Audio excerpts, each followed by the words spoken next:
Alors, nous avons ici notre dossier WordPress, nous avons le logiciel FileZilla qui a été installé. Donc on va lancer FileZilla.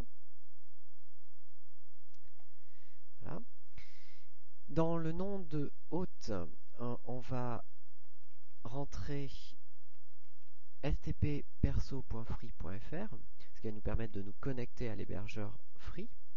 On va rentrer notre identifiant, notre mot de passe, et on va valider.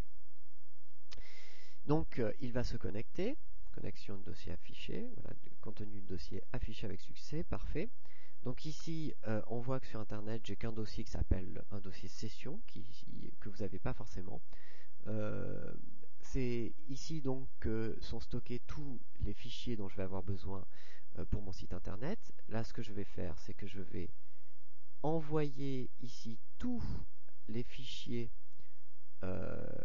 qui concernent WordPress. Donc je vais cliquer tout simplement et les glisser dans cette partie là afin qu'ils soient uploadés les uns derrière les autres, qu'ils soient mis en ligne. Okay, donc là on voit que j'ai 823 fichiers en attente, 27 réussis. Il faut bien faire attention que aucun ne passe dans les transferts échoués. Donc là il est en train de petit à petit envoyer tous les fichiers qui vont être importants pour l'installation de WordPress. Pendant ce temps, je vais en profiter pour aller sur le bloc-notes. Voilà.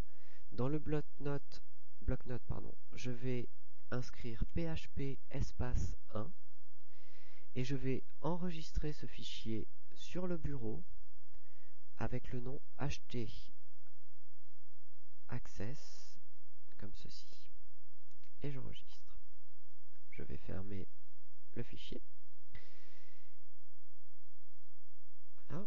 Et ce fichier ht access que je viens de créer, je vais le transférer pareil à la racine du site. Donc voilà, il s'est rajouté dans la file d'attente. Donc c'est un petit peu long, hein. Il y a un certain temps de transfert, un certain laps de temps.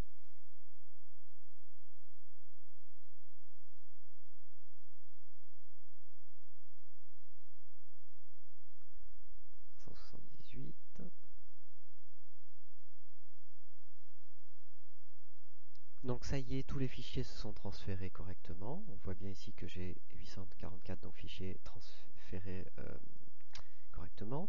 Alors, ce que je vais faire, c'est que je vais mettre à jour, je vais actualiser un petit peu ce dossier. Je vais tout simplement cliquer sur le dossier avec deux petits points.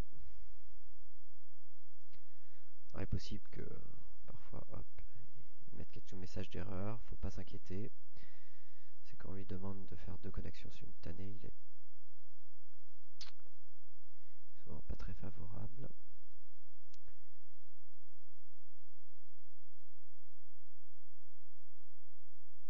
Voilà. Donc ici on voit bien que tous mes fichiers ont été bien transférés. Ce que je vais faire, c'est que je vais juste changer ce fameux fichier htaccess. Je vais le changer et je vais enlever le point .txt. Ok, et je vais rajouter un point devant. Ok, alors ce changement il faut le faire vraiment ici puisque Windows n'acceptera pas ou parfois n'accepte pas de créer le point htaccess comme il est écrit ici directement depuis le bloc-notes. Donc là cette fois on a tous les éléments. Ce point htaccess, juste pour revenir un petit peu dessus, vous vous souvenez, c'est le fichier qu'on a créé avec le bloc de texte. Ça permet de dire à Free d'utiliser le langage PHP 5, qui est un langage bien particulier qui permet de faire fonctionner l'application WordPress. Voilà, donc là on a notre site qui est prêt à faire feu finalement. Il ne reste plus qu'à l'installer.